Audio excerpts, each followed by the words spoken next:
In the previous video, we saw ways to play and record notes on the MiniBrute 2S. This time, we will see how we can edit a sequence.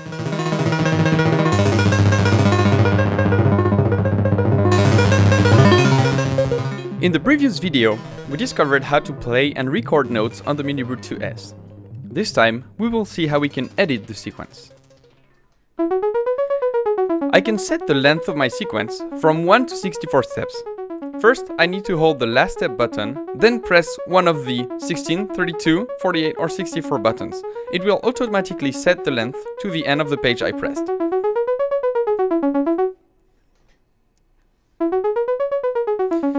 While keeping the last step button pressed, I can now hit one of the 16 pads to choose the end of the sequence within the current page.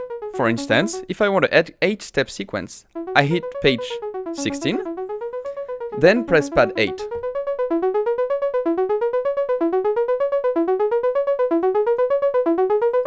I can also extend a sequence which will copy the content between step 1 and last step and paste it as many times as you can until it reaches the new boundary. For instance, here is a 5-step sequence with 4 active steps and 1 inactive step. Last step is set to 5 steps. Let's extend this to 32 steps and see what happens. So I hold Shift and press page 32.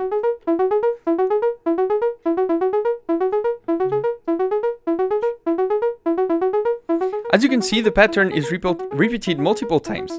The last iteration is not complete, as we reached the 32nd step. I can also press Shift and last step to activate follow. When this is on, the pages will automatically switch to follow the playing cursor.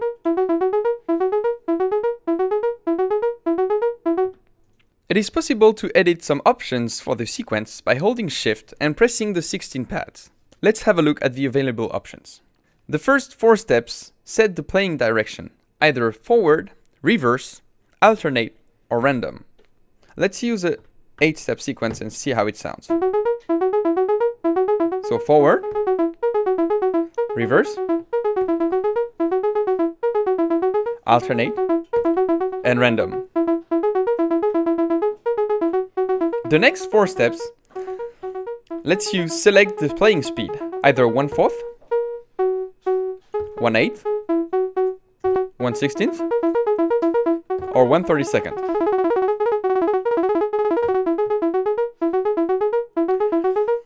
The other side here is for scales. Scales are selected by holding Shift and pressing the last 8 pads. Scales will be applied to a pre-recorded sequence. Major, minor, Dorian, Mixolydian, blues. When editing notes with the 16 encoders, only notes that are part of the scales will be available.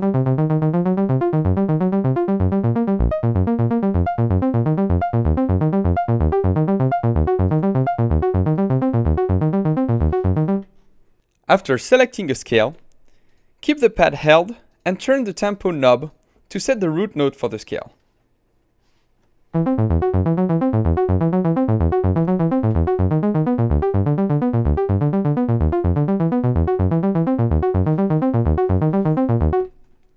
The last scale option is called User.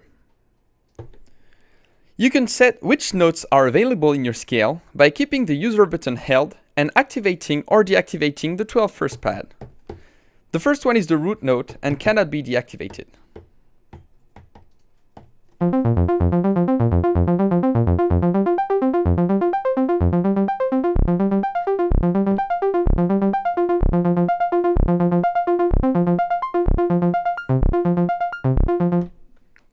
Now let's talk about editing functions.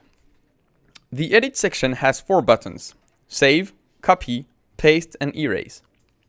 Save is used to save the sequences that are edited. It is possible to keep one entire bank of edited presets as long as you don't turn off your MiniBrute 2S. When pressing save, the pads will inform you of which patterns are empty, saved, or edited. I press save. An unlit pad means that the sequence is empty. A blue pad means that the sequence is already saved. A purple pad means that the sequence is edited, so not in its save state. A blinking pad means that this is the sequence that is currently loaded. Hold Save and press the purple pads where you want to save the modified versions. You can hold Shift and press Save to revert a pattern to its saved state. This is a great performance tool as you can modify your sequence in many ways and then instantly jump back to the default version. So this is the saved version. Let's mess it up.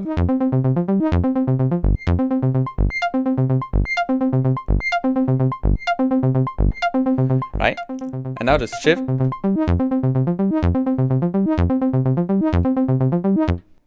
When recording is off, they will let you copy, paste, and erase patterns.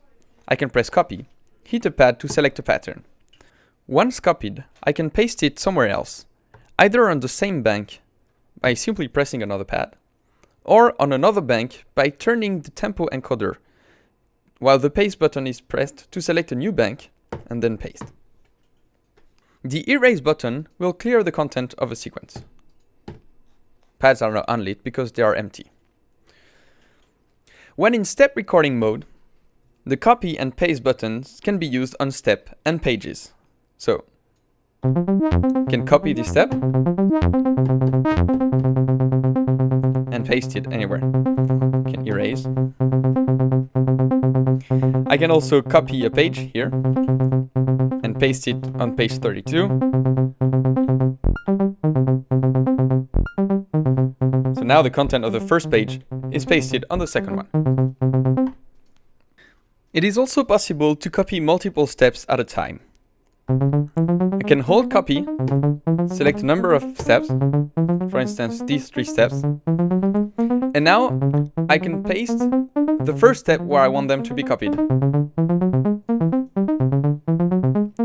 So it's going to keep the 3 steps and paste them back at the new position. Erase also works on steps and pages. It's an easy way to reset steps to their default state. To load another pattern, I simply press Load and press one of the 16 pads. Empty patterns are unlit, patterns that are not empty are blue, and the currently selected pattern blinks. I can also load patterns from another bank. While holding the Load button, I will turn the tempo encoder and select bank A, B, C, or D, and then load a pattern. I can also create a chain of patterns by holding the chain button and pressing pads in the order where I want them to be played. So 5, 6, 8, 4. So now it's going to play 5, 6, 8, 4. I can play the same pattern multiple times in the chain, but I cannot create a chain with patterns from different banks. In the following videos, we will talk about some more advanced functionalities of the sequencer. Thank you for watching!